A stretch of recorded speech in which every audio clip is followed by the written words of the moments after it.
The Loft is the newest disappointment of 2015 and stars, of course, James Marsden, Wentworth Miller, and of course Karl Urban.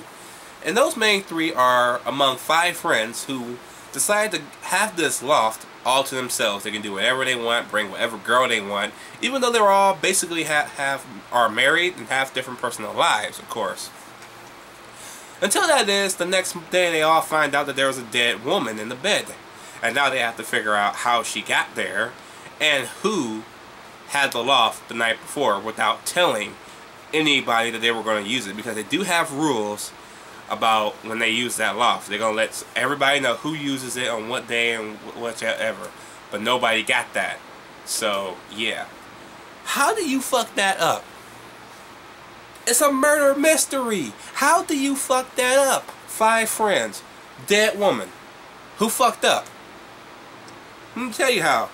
They gave us shitty characters that we don't give a fuck about, except James Marsden's character. Of course you're going to care about James Marsden's character. I feel sorry for James Marsden and Karl Urban. They're both great actors, man.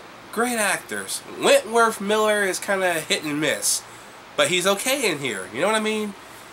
And they just can't catch a break. They can't have a good movie. And when they finally do have a good movie, let's say an X-Men or a Dredd, we don't get very much of either one and either one. Basically, we don't have a sequel to Dredd. We don't barely get any good Cyclops in X-Men. The only thing Cyclops does in X-Men is kind of whine and complain. So I'm like, when are these guys going to catch a break? You know? Cyclops is supposed to be the leader and shit, man. Anyway, that's a rant for another time. Anyway. So yes, don't give a shit about any other characters in this movie except James Marsden's character, who grows on an attraction for this hooker, if you will.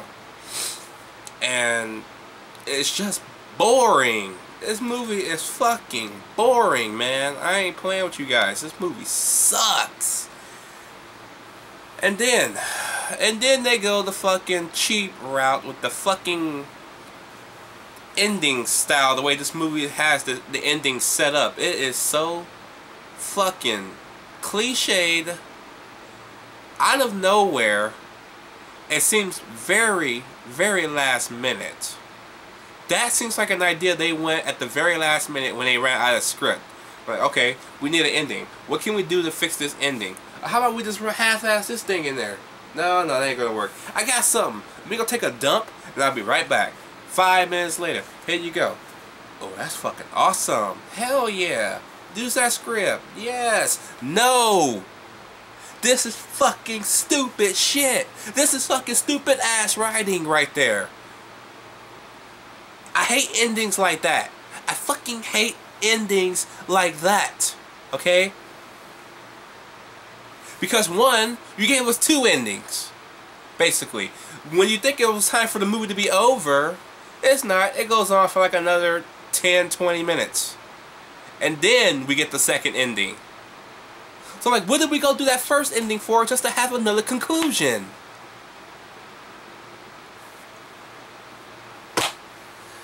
I will give the movie this. The actors in this movie are great. James Marsden. Wentworth Miller's okay. Karl Urban. Those are the 2 actors that stretches their talents to the limit in this movie, as well as the guy from Modern Family, the heavyset dude who was gay with the other guy. If you've seen the Modern Family, you know who I'm talking about. So now he's straighter than straight in this movie.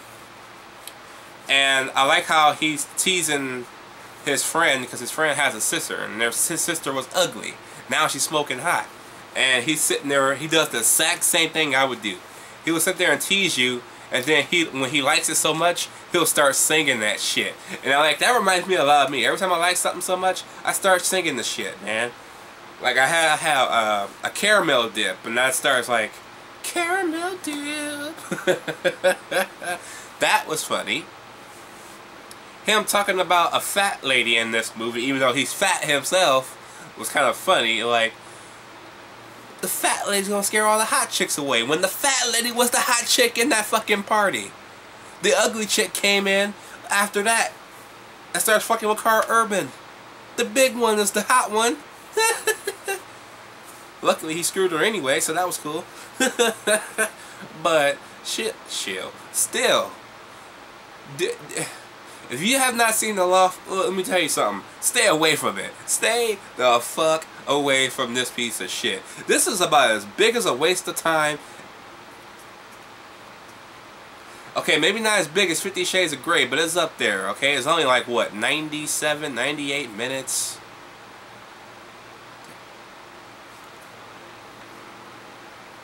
I hate terrible movies with terrible last-minute writing. I hate it. I hate it. I fucking hate it. Fuck this movie. Give this movie an F. Stay the fuck away from The Loft. Do not buy it. Do not rent it. If you see this movie in a store, whip out your dick or your cooch and take a piss on it. You know why? Because it fucking sucks. That's why. I'm out. If you've seen this movie, I feel sorry for you, but I have to ask the same question I usually ask for the last 5 years. Let me know what you guys think about it down below. Did you like it? Did you hate it? I have to feel sorry for the people that like this movie because it's horrible. It's fucking horrible. But anyways, I will see you guys in my review of Hot Tub Time Machine 2. Peace.